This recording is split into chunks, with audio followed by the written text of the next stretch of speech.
आज की इस वीडियो में हम एक काफी स्मॉल और बट इंपॉर्टेंट टॉपिक के बारे में बात करेंगे।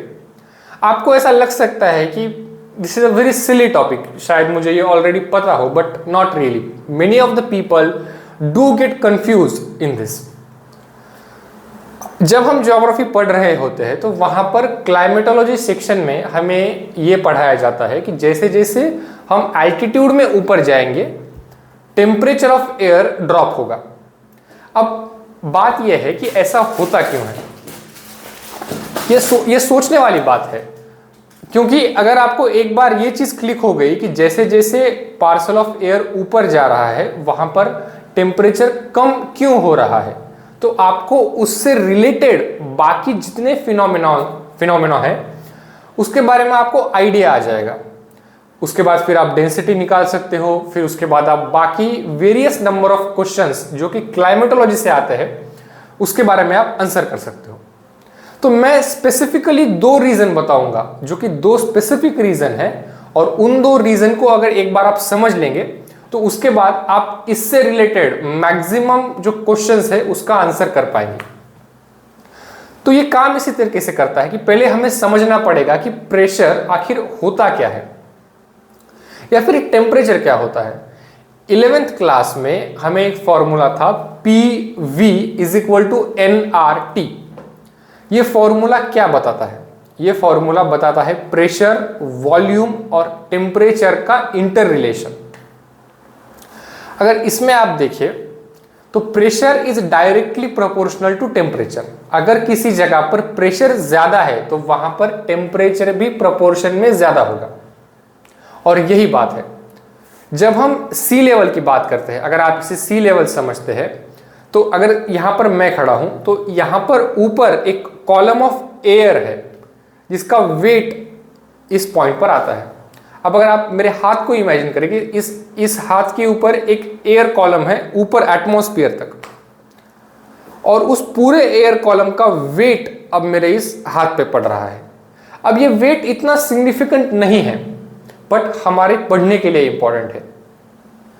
अब ये जो वेट है, वेट होता है मास इनटू एक्सेलरेशन, mg हम जिसे कहते हैं, जो कि एक फोर्स भी है अगर हम उसे न्यूटन में ले तो यहां पर अब जितना प्रेशर आ रहा है मेरे हाथ पर, यह है 1 एटमॉस्फेरिक प्रेशर, जिसे अगर हम मर्क्यूरी के टर्म में कैलकुलेट करें तो हम वो 766 के आसपास कुछ होगा। लेकिन जैसे जैसे हम एल्टीट्यूड में ऊपर जाएंगे, जैसे मैं अभी यहां पर डेक्कन प्लेटू पर हूं, अगर मैं यहां से ऊपर अब हिमालय जाता हूं तो वहां पर प्रेशर कम होगा। अब प्रेशर वहां पर कम क्यों होगा? क्योंकि यहां पर अगर इतना एयर कॉलम है और मैं यहां तक जाऊं तो अब बस इतना ही एयर कॉलम मेरे हाथ के ऊपर है। अब इतना जो एयर कॉलम था इसका वेट अब मेरे हाथ के ऊपर नहीं आता है, तो अब मेरे इस हाथ के ऊपर बस इतना एयर कॉलम है। इसका मतलब ऊपर का जो वेट था पूरे एयर कॉलम का वो रिड्यूस हो गया। अब वेट रिड्यूस हुआ, इसका मतलब उस जगह पर प्रेशर भी रिड्यूस हुआ। तो पहले हमें यह समझना पड़ेगा कि जैसे जैसे हम एल्टीट्यूड में ऊपर जाते हैं प्रेशर कम होता है। यह बेसिक चीज है पहली। अब प्रेशर का टेम्परेचर के साथ जो रिलेशन है वो हमें समझना पड़ेगा। अगर किसी जगह पर प्रेशर ज्यादा है तो वहां पर डेंसिटी भी ज्यादा होगी। अगर आप इस चीज को समझे, अगर इस वॉल्यूम में डेंसिटी ज्यादा है इसका मतलब जो एटम ऑफ गैसेस है वो क्लोजली सिचुएटेड है, क्योंकि उसकी डेंसिटी ज्यादा है। अगर एटम्स क्लोजली सिचुएटेड है तो वो काफी इफिशिएंटली एनर्जी ट्रांसफर कर सकते हैं। दो एटम अगर यहां पर है तो वो एनर्जी ट्रांसफर काफी इफिशिएंटली कर सकते हैं, लेकिन एक एटम यहां है, एक एटम यहां है, एक एटम यहां है, तो वो एनर्जी ट्रांसफर उतने इफिशिएंटली नहीं कर पाएंगे। तो जैसे जैसे हम ऊपर जा रहे हैं प्रेशर कम हो रहा है, उसके साथ डेंसिटी कम हो रही है, और डेंसिटी कम होने के कारण जो मॉलिक्यूल्स है उनके बीच का जो डिस्टेंस है वो ज्यादा हो रहा है। और इसी वजह से जैसे जैसे हम ऊपर जाते हैं टेम्परेचर कम होता है। बिकॉज वो एनर्जी जो है वो रिलीज की जाती है बाय मॉलिक्यूल्स। अब इसमें समझने के लिए बस दो चीजें हैं, एक है नॉर्मल लैप्स रेट और सेकंड है आइडियाबैटिक लैप्स रेट। समझिए, अब मैं अर्थ सी लेवल पर हूं, यहां पर टेम्परेचर हम अज्यूम करते हैं 30 डिग्री है। अब मैं सी लेवल से 1 किलोमीटर ऊपर चला गया, तो अब वहां पर टेम्परेचर क्या होगा, क्या हो सकता है? तो आप इसे काफी इजीली निकाल सकते हैं। नॉर्मल लैप्स रेट होता है -6.5 डिग्री सेल्सियस पर किलोमीटर। मतलब आप हाइट में जब 1 किलोमीटर ऊपर जाएंगे, उसी लॉन्जिट्यूड एंड लैटिट्यूड पर 6.5 डिग्री टेम्परेचर आपको कम मिलेगा। और ये काफी इजी है।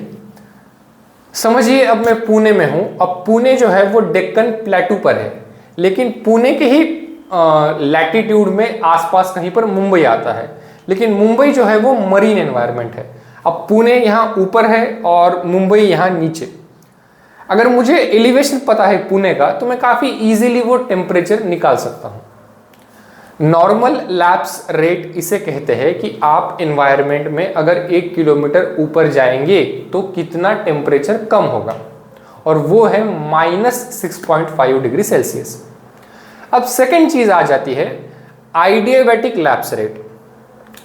अब ये थोड़ी समझने वाली बात है कि नॉर्मल लैप्स रेट की बात जब हम करते हैं तो हम बस टेम्परेचर की रीडिंग लेते हैं एट वेरियस पॉइंट, लेकिन adiabatic lapse rate is a different phenomena. तो उसमें होता यह है कि आप ये समझिए कि ये एक पॉकेट ऑफ एयर है।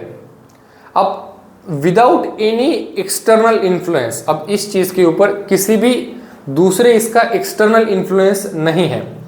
अब इसी सेम पैकेट ऑफ एयर को हम लोग 1 किलोमीटर ऊपर ले गए।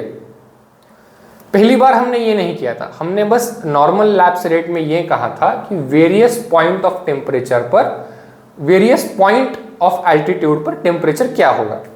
लेकिन अब हम इस बार ये कर रहे हैं कि अब हम इस बार इस स्पेसिफिक पॉकेट ऑफ एयर को ऊपर ले जा रहे हैं।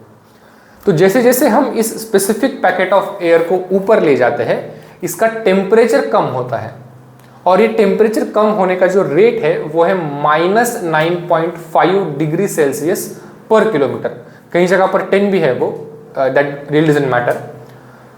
और अगर आपको एक बार ये चीज समझ आ गई, तो अब आप इसके बाद शिफ्टिंग ऑफ प्रेशर बेल्ट हो गया, या फिर जो बाकी अदर फिनोमिनॉज है इसी से रिलेटेड अगर आप बात करें, तो फिर जो प्रेशर बेल्ट की शिफ्टिंग होती है, या फिर जो विंड आते हैं, land breeze, sea breeze, mountain breeze, या फिर वैली ब्रीज, या फिर very important topic of temperature inversion, ये भी आप काफ़ी अच्छे से समझ सकते हैं। तो बस मेरा यही पॉइंट था कि ये काफ़ी सिंपल चीज़ मैं लोगों को समझा सकूं।